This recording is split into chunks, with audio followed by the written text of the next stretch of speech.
What's going on, everyone? So Rob Pelinka and the Los Angeles Lakers have been very active in trade conversations. They're aware that we need a trade. We are aware that we need a trade. JJ, the team, everybody knows. The entire league knows the Lakers need a trade if they really want to move into proper contention status. I think the Lakers are a good team, but good is not good enough to win an NBA championship. Do they have a puncher's chance? You got LeBron James, Anthony Davis. You get the right matchups. Could you be in the conference finals again or the NBA finals? Sure. But the likelihood of them actually winning is not something that I think is very likely. It's not something I would bet on or encourage people to believe that they're going to win. Again, matchups are an important thing when you get to the NBA, especially the playoffs. We've seen it particularly the last few years, last year especially. But if the Lakers want to maximize and have a real chance at a championship, they got to pull off some trades. One of the things that I've talked about is the more options, the more teams you hear about willing to have fire sales and willing to maybe work with the Lakers and make trades, the more likely it is that the Lakers will get something done, if not multiple things done. And that's not counting the teams that are just going to come out of the woodworks once you move closer to the trade deadline, right?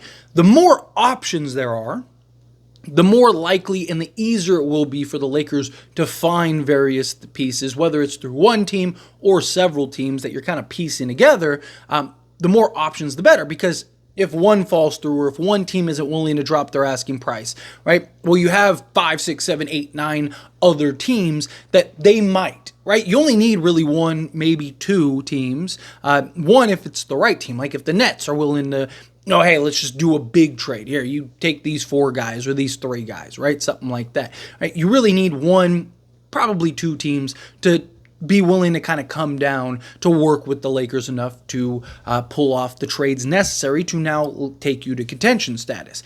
And according to Jovan Buha, he says that the Lakers have about 5 to 6 teams minimum that are potentially willing to work with the Los Angeles Lakers. So Jovan Buha said that he posted this on his channel, his YouTube channel, talked about how the Toronto Raptors, the Utah Jazz, the Brooklyn Nets, the Chicago Bulls are teams among that you should keep an eye on, that Lakers could potentially pull off a deal, pull off a trade for. And then other names kind of to keep an eye on are the Washington Wizards, Charlotte Hornets, and then the Portland Trail Blazers, right? So with that, you're talking about 7 teams minimum. And again, that's not counting the teams that come out of the woodworks, right? Team that wants to be bad, that isn't bad, or a team that thought they were going to be good and aren't good, kind of want to retool, kind of want to reset, right? All of a sudden, options are on the table. Maybe Lakers can kind of work some stuff out with some of these other teams. We'll see what other teams kind of come to light. But all the teams that were mentioned are all teams that are kind of expected to likely have fire sales, likely be willing to work with the Lakers. And the Lakers have been linked to pretty much all of these teams, actually really all of them, in one way or another, right? You have Portland. They have several centers from Robert Williams to Ayton, as well as Jeremy Grant has been linked, Ferne Simons, right? There's several guys there. Maybe the Lakers could work out on. You look at the Washington Wizards. I mean, you got Kyle Kuzma, Malcolm Brogdon. You got Jonas Valanciunas, right? He's the guy that I still kind of maintain is probably the most likely center that the Lakers end up landing. The Lakers and the Wizards just have a really good, rapport and likely get something done at some point. So they have several pieces that make some sense for the Lakers. Charlotte has a ton of guys, but what are they really willing to trade, right? Nick Richards is a name that's been linked to the Lakers, as well as the Knicks and a couple of these other teams. Can you get a Miles Bridges? That's a legit 6'8", 6'9", versatile wing, two-way wing. That would be just a home run. But is that somebody that they'd be willing to kind of unload, that they'd be willing to trade? Nick Richards, probably. Then you kind of get into the other teams. Obviously, Chicago, Zach LaVine. I'm a big Zach LaVine guy. Nikola Vucevic. There we go. Not Jonas Valanciunas. Nikola Vucevic. Supposedly, there have been reports from Chicago's side that Chicago may be willing to include an IO just to unload a Zach LaVine. So maybe Lakers could get something like that, get a Levine and an Io, and then you still could go make a move for, a Day'Ron Sharpe and a Dorian Finney-Smith, something like that. And then you look at the Toronto Raptors. They have like Bruce Brown, Jakob Poeltl. I think would make a lot of sense for the Lakers in that regard. He's making like 19 million, 19.5 million. So might be a little rough, but that's an option that's on the table. And then you have the Utah Jazz, who Colin Sexton, Walker Kessler. Walker Kessler's the guy that I want like badly for the Lakers as a center option. Do you have to take on a Colin Sexton? Supposedly they kind of want the Lakers to take a Jordan Clarkson. Not really big on Jordan Clarkson. Personally, I just think he's a very inefficient player, very inefficient scorer. But it's like if you get Walker Kessler and you don't have to sell the farm to go get him, then sure, maybe. But that's another option. And then the Brooklyn Nets, they're the team that have like everything the Lakers need, right? I mean, you're talking Dorian Finney-Smith, Cam Johnson, Day'Ron Sharpe, Dennis Schroeder, right? Like if you could pull off all four of those guys, I mean, I think you go from, like they solve everything.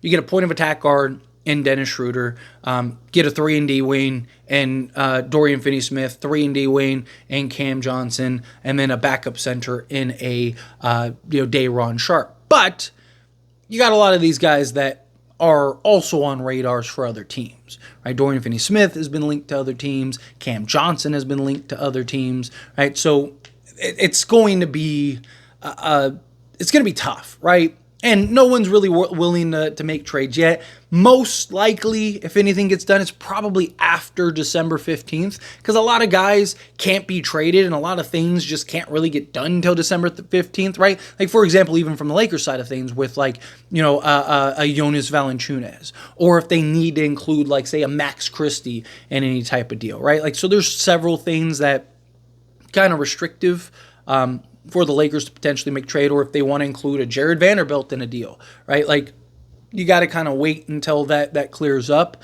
Again, the more options, the better. Like, even if you miss out on a Dorian Finney-Smith, or, let's say you miss out on Cam Johnson, right? Maybe you're able to get a Dorian Finney-Smith, Dennis Schroeder, Day'Ron Sharpe, and then maybe you're going and getting a Bruce Brown, or maybe you're getting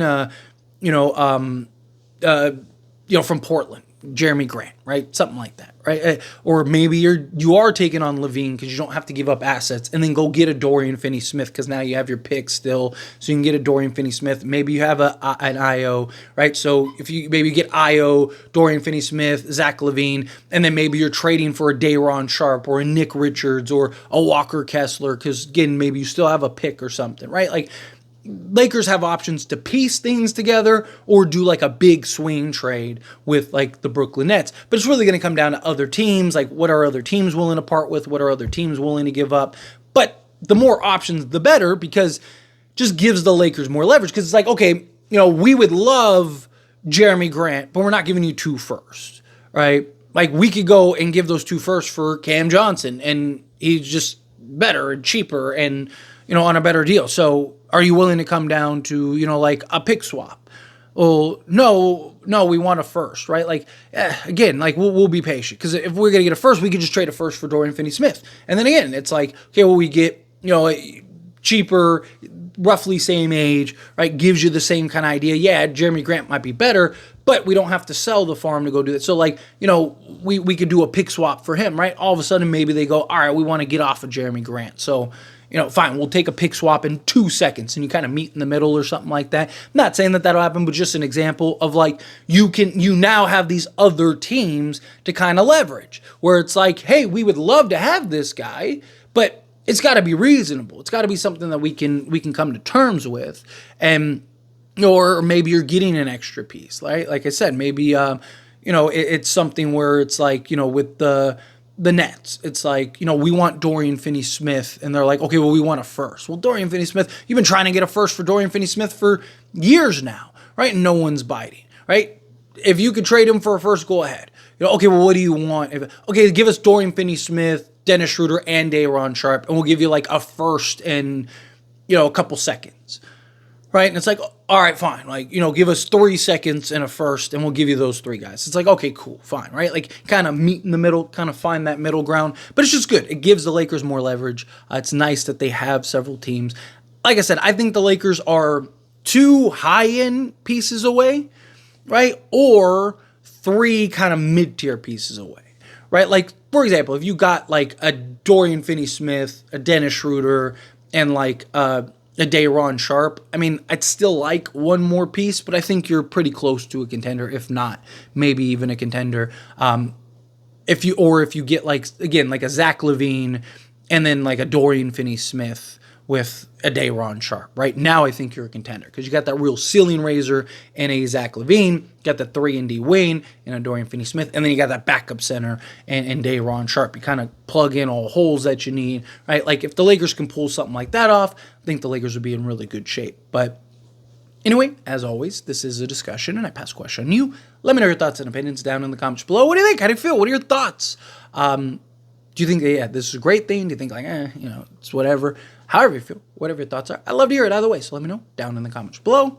That being said, if you haven't liked this video, hit that like button. Helps me a lot. Helps me enjoy these types of videos, and I truly appreciate it. Not subscribe to the channel, hit that subscribe button. Turn on the bell notifications. Appreciate y'all. See you in the next one. Thank you.